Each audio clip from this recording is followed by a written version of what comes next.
그 외에 한 분이 더 있어요. 그러니까 공동 창업자거든요. 바이낸스가 공동이에요. 그래서 이제 우리가 대표라 아까 바이낸스의 회장님이다라고 하면은 그 이제 남성분만 생각하는데 공동 창업자가 한 분이 더 계시잖아요. 아, 그렇죠. 그래서 실질적으로 바이낸스를 이끄시는 분은 현재는 이분이다라고 합니다. 이분인데 굉장히 영향력이 있으신 분으로 보시면 될 것 이 같습니다. 사람이 지금 현재 CEO로 되어 있는데, 그러니까 공동 창업자라고 네네. 이름이 허이 참 이름이 허이예요. 근데 나는 궁금한 게 여기 사마귀를 왜 안 뜨실까? 컨셉인가? 약간 원래 보통 매력 여기에 사마귀가 달려 있으면은 누가 봐도 아 중국 분이다 할 텐데 그 사마귀가 밑으로 내려오셨거든요. 그 위에 있었으면 약간 포청천인데 사마귀가 하강에 있다. 네. 포청천인데 허이 참 이분이 또 바이낸스의 그 창업자시잖아요. 그렇죠. 아니 되게 바이낸스를 어떻게 보면은 음, 그 물신양면으로 뒤에서 서포트 하시는 네네. 어떻게 보면은 굉장히 열심히 하시는 분이에요. 저도 제 마지막 면접을 저분이 봤어요. 아 직접 만나서 아니요, 화상으로. 화상으로요? 아 이뻤나요? 화상인데 목소리 중간에 통역과 저 양반 저 있었기 때문에 어, 셋 다 그 얼굴을 안 키고 해서 어. 얼굴을 못 봤습니다. 면접 영어를 하셨겠네요. 저분은 이제 중국어로 한 걸 중간에 통역을 해서 저한테 영어로 알려주면 제가 다시 영어로 해서 영어 중국어 그 지금은 되게 잘하세요. 옛날에는 약간 그 통역과를 중간에 대동을 하셨는데 지금은 굉장히 열심히 노력을 하셔서 잘하시는 걸로 알고 있어요. 예전 그래서 바이낸스랑 이제 공동 창업자 이분인데 이분이 좀 영향력이 좀 크다고 하시더라고요. 네. 이분이 예, 아무래도 네, 계속 그 시작부터 지금까지 함께 해오고 있고 지금 실무나 이런 부분에서 굉장히 많이 네, 영향력이 있으시기 때문에 네네. 굉장히 대단하신 분입니다. 이게 그 창펑자오 그분이 77년생이거든요. 네. 이분이 86년생이에요. 나랑 동갑이거든요. 저랑도 동갑이에요.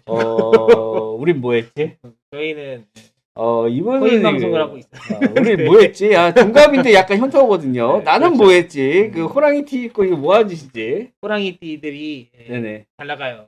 호랑이띠 중에서 아마 제일 잘 나가는 사람이 아닐까. 그런가. 86년 호랑이띠 대빵.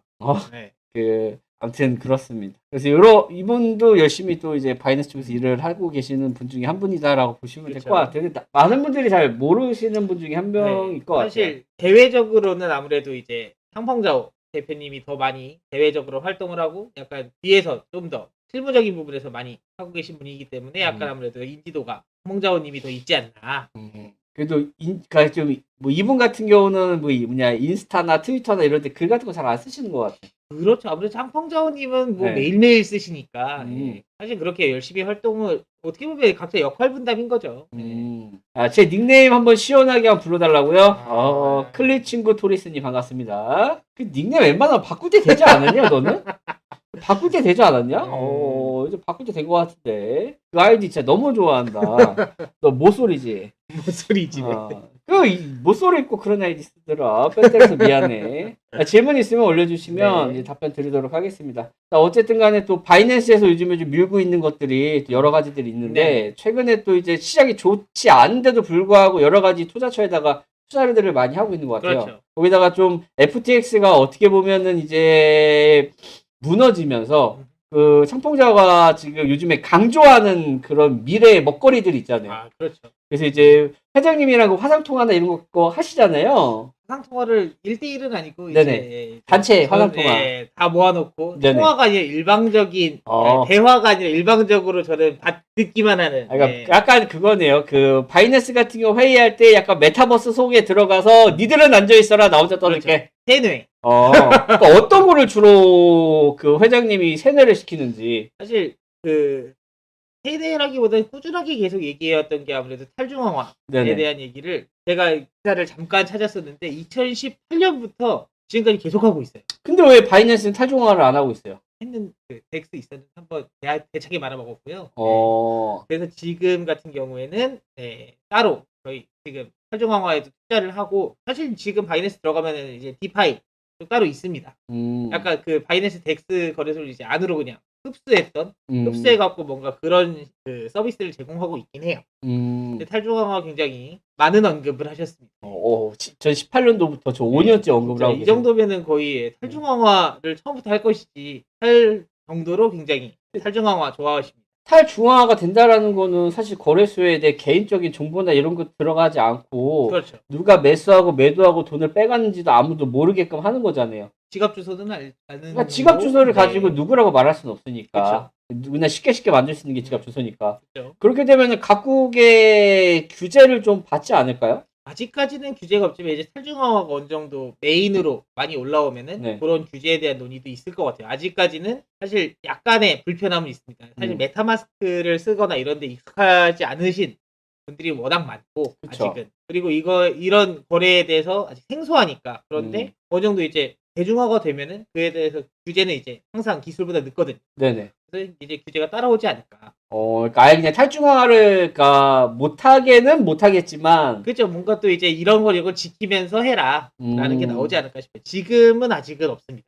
그러면 그런 이제 부분은. 그 지갑에 대한 그 인증 서비스, 뭐 개인의 인증 서비스 이런 절차들이 규제화되면 그래도 이용하는 데는 괜찮을 것 사실 같아요. 거래소 자체에서 네네. 내 정보를 안 가져간다는 게 굉장히 큰 게 사실 구글이나 이런 데에서도 보면은 내 정보 입력돼 있는 걸 기반으로 너희한테 계속 광고도 쏘고 여러 가지 이제 맞춤형 서비스를 제공하면서 사실 정보를 다 이용하고 있는 거거든요. 나도 모르게. 근데 그런 부분들을 이제 정보에 대한 이용을 막는 거죠. 그러니까 나는 내가 여기서 이 회원이라는 거 밝히기 싫은데 어쩔 수 없이 밝혀야 되잖아요. 지금. 네네. 그런 게 없는 거죠.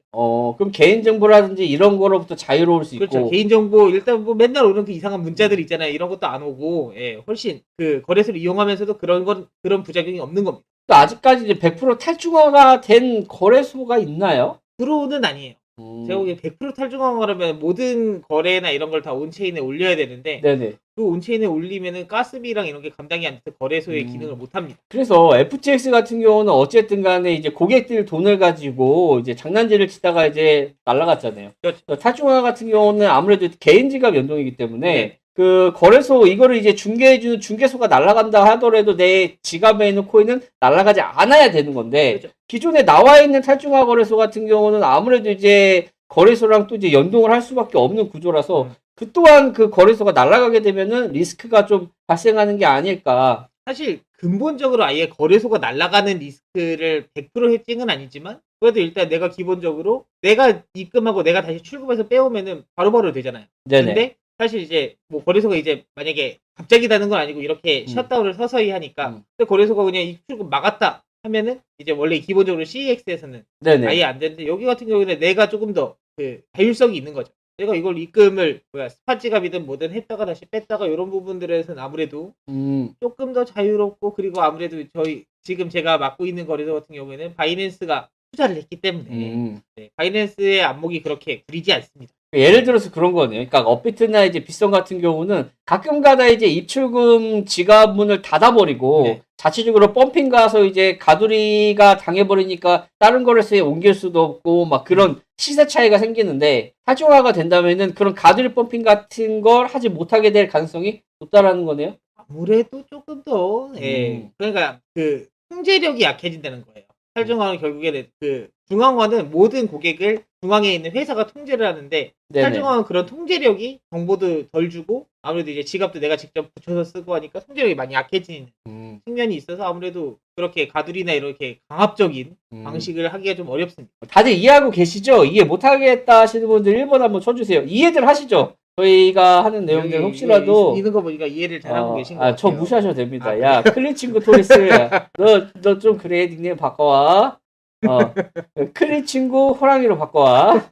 자, 그러니까 이해 못 하시는 부분들 있으면 채팅 치면 설명을 드리도록. 근데 지금 어렵게 얘기를 하고 있지 않고 있어서. 사실 딱히 어렵진 않습니다. 좀 기술적인 얘기를 전혀 안 하고 좀 쉽게 저도 얘기를 하고 모르기 계셔가지고. 때문에 모르는 놈은 모르는 걸 이야기하지 않거든요.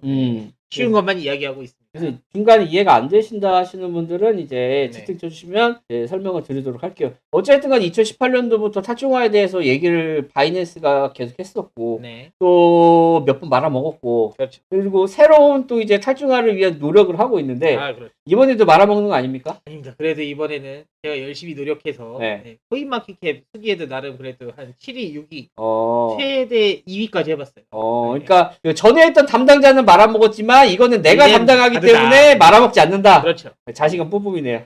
진짜 실제로 레코드로 네네. 순위가 증명을 합니다. 일단 안착을 했고 사실 프로덕트가 이제 제일 처음에 망하는 게 제일 초기에 뭔가 이렇게 확 뭔가 임팩트가 없으면은 네네. 사람들이 힘도 안 나고 그러다가 이제 문 닫는 경우가 많은데 일단 네네. 그런 단계는 지나갔고 이제 여기서 이제 계속 뭔가 추가적인 기능들을 붙여가지고 더 발전하는 것만 남았다. 근데 장사도 처음에 좀 돼야지 그 다음에 뭐 메뉴 개선도 하고 뭐고 하잖아요. 네네. 근데 문을 열는데 오자마자 파리만 날려. 네네. 그럼 식당 문을 닫아야 되잖아요. 근데 일단 장사를 이제 1년 넘게 했다. 식당 문을 쉽게 닫진 않는다라는 거죠. 탈중화 자체가 이루어질까라는 질문에 저도 100% 탈중화는 좀 힘들 수도 있다라고 생각은 해요. 왜냐하면 어딘가 통제받지 않고 자기들끼리 거래한다는 건 탈중화보다 탈중화라고 얘기할 수도 있지만 그냥 OTC예요. 그렇죠. 그냥 P2P 거래입니다. 그냥 그 중고나라 번개장터에다가 오늘 야 이거 코인 사실 분 그렇죠. 이렇게 해가지고 개인 지갑으로 교환하는 그게 이제 완전 탈중화된 그 약간 당근마켓 중고나라 번개장터 이런 게 완전 탈중화고 그리고 이제 중간에서 이제 번개장터에서 거래를 하는데 야 얘가 사기칠 수 있잖아. 내가 중간에 한번 이걸 갖고 있다가 물건 도착하면 줄게 하면 살짝 개입이 되는 거죠. 하프 탈중화. 개입이 되는 거지. 그러면 이게 지금 탈중화라고 얘기하기가 애매해지는 사실 탈중화와 중화화의 지금은 한 중간 정도 수준. 왜냐면은 결국에는 뭔가를 만들 때 사용성도 고려를 해야 되잖아요. 아니 너무 이게 탈중화가 너무 좋아서 탈중화가 완전 빠돌이에요. 그래서 진짜 탈중화가 100% 탈중화를 만들었어. 근데 쓰기가 너무 불편해. 이게 만든 이유가 없잖아요. 그래서 사용성과 타협이 적절히 이루어지는 게 필요합니다. 혹시 이해는 잘 되셨나요? 그래서 이게 100% 탈중화가 되기 위해서는 그냥 말 그대로 개인 간의 개인 거래이기 때문에 사실 애매모호한 게 있어서 약간의 터치는 들어간 게 지금 나오는 탈중화 거래소다라고 보시면 될 것 같습니다. 사실 거래소도 많은데 저희 거래소가 그렇다. 실제로 100% 탈중화해서 안 된 경우도 있어요. 실제로 100% 진짜 고객과 고객 간에만의 거래할 수 있는 그런 개인 지갑의 이동되는 탈중화를 그렇게까지 하려고 해서 무슨 입금하는데 2시간씩 걸리고 막 이렇게까지 만들어 놓은 데도 있는데 사실 그런 경우에 이제 사용성이 너무 박살이 나니까 사용을 안 하는 거. 거래를 할 수가 없어. 불편하죠. 그러니까 사실 어느 정도 타협은 필요하다. 저희 거래소는 약간 중앙화와 탈중앙화 사이에 어느 지점에 있는 거래소 정도로 보면 될 것 같아요. 바이낸스가 지금 투자하고 있고 하고 있는 거래소가 어디 있는 거예요? 탈중화 거래소는? 카폴렉스 외에는 지금 따로 투자하고 있는 건 없어요. 뭐 디파이 한마디로 이제 탈중앙화 금융에는 투자하는 게 많을 수도 있지만 탈중앙화 지금 현재 거래소 쪽에서는 저희가 계속 유일합니다. 그리고 BNB 체인, 그 바이낸스의 체인에서도 가장 큰 거래소예요. 나머지 DYDX랑 이런 데들이 다른 메인넷을 쓰기 때문에 저희가 제일 큽니다. 사람들이 이렇게 생각할 수 있어. 그럼 이제 앞으로다 그러면은 앞으로 그게 바이낸스가 투자했는지 우리가 어떻게 확인할 수가 있느냐. 그래서 홈페이지에 대문짝만하게 박아놨습니다.